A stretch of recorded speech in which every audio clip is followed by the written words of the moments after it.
বহু বছর পরে বৃহস্পতিবার সকালে সংসদ ভবনের এলডি হলে তৃণমূলের নেতাকর্মীদের হাসি কান্না আর লড়াই সংগ্রামের গল্প শুনতে ডাকা হয়েছিল বর্ধিত সভার। সকাল ৭টা বাজতেই দেশের বিভিন্ন প্রান্ত থেকে তৃণমূলের নেতাকর্মীরা এসে জড়ো হতে থাকেন। এ সভায় ফুলেল শুভেচ্ছায় সিক্ত করা হয় নেতাকর্মীদের। নানা চড়াই উতরাই পেরিয়ে আন্দোলন সংগ্রামে থাকা নেতাকর্মীরা তুলে ধরেন তাদের প্রত্যাশার কথা। প্রত্যেকটা অঞ্চল থেকে আমরা ছুটে এসেছি ওনার দিক নির্দেশনা বলতে পারি, দেশ কেমনে কিভাবে সাংগঠনিক কার্যক্রম পরিচালনা করবে সেই দিক নির্দেশনার অপেক্ষায় আমরা আছি। 18 কোটি জনগণের যে স্বপ্ন নিয়ে আমরা বিপ্লব সংগঠিত করেছি, আমরা যে সফলতা নিয়ে এসেছি সেটার বাস্তবায়নের জন্য আবারও কোনো নির্দেশনা আসবে, সেটি অবশ্যই জনগণের জন্য, জনগণের স্বার্থে, বাংলাদেশের বৃহৎ স্বার্থে হবে। আমি মনে করি এখানে আমাদের মত দেওয়ার একটা স্বাধীনতা আছে, আমরা অবশ্যই তার মত দেব এবং ওনারা সেই সব কিছু সামারি করে হয়তো বা সুন্দরভাবে একটা মত প্রকাশ দিবেন। অনেক জায়গায় যে একাধিক নেতৃবৃন্দ নেতা আছে নির্বাচনের জন্য বা আপনার পদের জন্য, সুতরাং সেখানে একটা প্রতিযোগিতা হয়, কারণ এখন তো আমরা নির্বাচন করছি। সকালে বিএনপি ভারপ্রাপ্ত চেয়ারম্যান তারেক রহমান ও চেয়ারপারসন খালেদা জিয়ার শুভেচ্ছা বক্তব্যের পরে শুরু হয় তৃণমূলের গল্প শোনা, চলে রাত পর্যন্ত।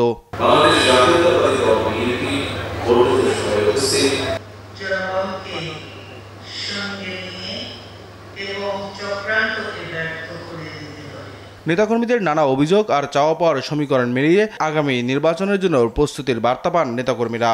ক্ষুদ্র করে সংগঠনটা ভুলে গিয়ে আবারও একসাথে কাজ করার আহ্বান জানিয়েছেন বিএনপি চেয়ারপারসন বেগম খালেদা জিয়া। তারই নেতৃত্বে সাড়া দিয়ে এবার তৃণমূলের নেতাকর্মীরা প্রত্যাশা ব্যক্ত করেছেন গণতান্ত্রিক রাষ্ট্র প্রতিষ্ঠায় একসাথে কাজ করবে। সভা শেষে নেতাকর্মীরা বলেন তারেক রহমানের নেতৃত্ব অনুযায়ী গণতান্ত্রিক রাষ্ট্র প্রতিষ্ঠায় ঐক্যবদ্ধভাবে কাজ করবেন।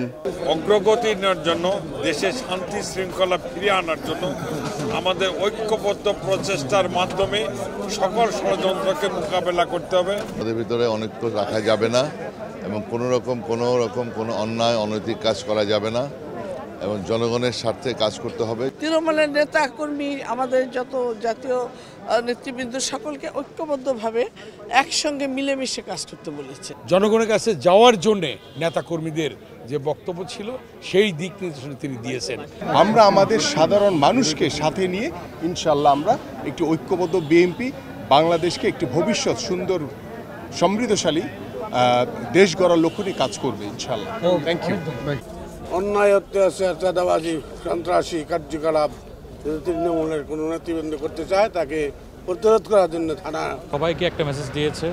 আজকে যে 12 ঘন্টা আমরা পুরো বিএনপি পরিবার একসাথে ছিলাম, সবাইকে মেসেজটা দিয়েছে যে ঐক্য ধরে রাখা এবং ঐক্যভাবে যদি আমরা দল সুসংগঠিত থাকি তাহলেই আমরা বাংলাদেশকে সুন্দরভাবে এগিয়ে নিয়ে যেতে পারবো নির্দেশনা দিয়েছে। নিয়াজ মুর্শিদ, দেশ টিভি, ঢাকা।